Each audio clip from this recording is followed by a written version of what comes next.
हरिओम. अध्याय दुसरा, ओवी क्रमांक 52 ते 63. न चैतद्विद्मः कतरन्नो गरीयो यद्वा जयेम यदि वा नो जयेयुः. यानेव हत्वा न जिजीविषामस्तेव स्थिताः प्रमुखे धार्तराष्ट्राः. युद्धामध्ये आम्हाला जय मिळेल का ते आम्हाला जिंकतील? दोहोंपैकी आम्हाला कोणतं श्रेयस्कर आहे हे समजत नाही. ज्यांना मारून जगण्याची आमची इच्छा नाही ते कौरव लढाई करता समोर उभे राहिले आहेत.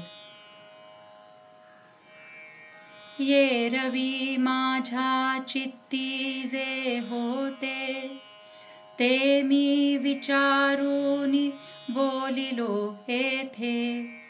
परिनिके काय या परवते ते तुम्ही जाणा. पै विरुजयासी ऐकिजे आणि या बोलीची प्राणू सांडिजे.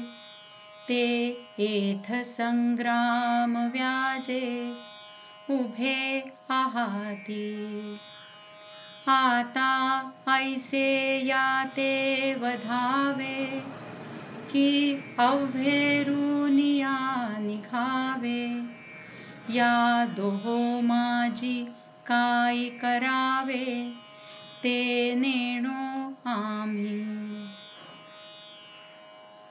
बाकी माझ्या मनात जे होतं ते मी इथे स्पष्ट करून बोललो, परंतु याच्यापेक्षा चांगलं काय ते तुम्हालाच ठाऊक. पण ज्यांच्याशी वाकडेपणा करण्याची गोष्ट ऐकल्याबरोबर आम्ही प्राण सांडावे ते इथे युद्धाच्या निमित्ताने उभे आहेत. आता अशांचा वध करावा किंवा यांना सोडून इथून निघून जावं, या दोहोपैकी काय करावं ते आम्हाला समजत नाही. कार्पण्य दोषोपहत स्वभावः पृच्छामि त्वां धर्मसम्मूढचेताः. यच्छ्रेयस्यान्निश्चितं ब्रूहि तन्मे शिष्यस्तेऽहं शाधि मां त्वां प्रपन्नम्. मोहरूपी दोषाने स्वाभाविक वृत्ती नष्ट झालेला आणि धर्मासंबंधाने चित्त मोहित झालेला मी तुला विचारित आहे. जे खरोखरीच श्रेयस्कर असेल ते मला सांग. मी तुझा शिष्य आहे. तुला शरण आलेल्या मला उपदेश कर. आम्हा काय उचित ते पाहता न स्फुरेयेथ. जे मोहे येणे चित्त व्याकुळ माझे. तिमिरा विरुद्ध जैसे दृष्टीचे तेज भ्रंशे. मग पासीच असता न दिसे वस्तुजात. देवा मज तैसे जाहले जे मन हे भ्रांती ग्रासिले. आता काय हित आपुले तेही नेणे.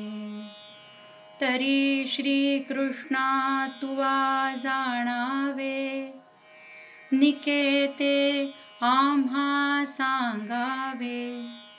जे सखा सर्वस्व आघवे आम्हासी तू.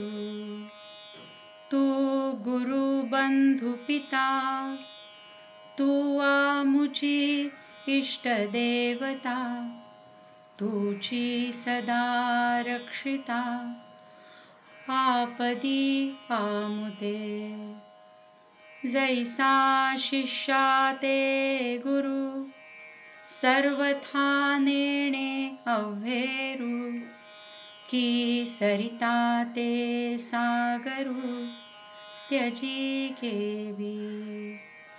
नातरी अपत्या ते माये, सांडून जरी जाये, तरी ते कैसे निजिये, ऐके कृष्णा. तैसा सर्वा परी आम्हासी, देवा तुची एक आहासी. आणि बोलिले जरी न मानिसी, मागील माझे. तरी उचित काय आम्हा, जे व्यभिचरे ना धर्मा. ते झडकरी पुरुषोत्तमा, सांगे आता. आम्हाला काय करणं उचित आहे हे यावेळी विचार करून पाहिलं तरी सुचत नाही. कारण या मोहामुळे माझं चित्त व्याकुळ झालं आहे. डोळ्यांवर चारा आला म्हणजे दृष्टीचं तेज लोपतं. मग जवळ असलेली कोणतीही वस्तू दिसत नाहीशी होते. देवा, तसं मला झालंय. कारण माझं मन भ्रांतीने ग्रासलंय. आता आपलं हित कशात आहे हेही मला समजत नाही. तरी श्रीकृष्ण, तू या संबंधाचा विचार करून पहा आणि कल्याणकारक काय ते आम्हाला सांग. कारण आमचा सखा, आमचं सर्व काही तूच आहेस. तू आमचा गुरु, बंधू, पिता. तू आमची इष्टदेवता. संकट समयी नेहमी तूच आमचं रक्षण करणारा आहेस. शिष्याचा अव्हेर करण्याची गोष्ट गुरुच्या मनातही ज्याप्रमाणे येत नाही, किंवा समुद्र नद्यांचा त्याग कसा करील, किंवा कृष्ण ऐक, मुलाला आई जर सोडून गेली तर ते कसं जगेल, त्याप्रमाणे देवा, सर्वतोपरी तूच एक आम्हाला आहेस. आणि आत्तापर्यंतचं माझं बोलणं जर तुला पटत नसेल तर जे आम्हाला उचित असून धर्माला विरुद्ध नसेल ते पुरुषोत्तमा चटकन आता सांग पाहू. हरिओम.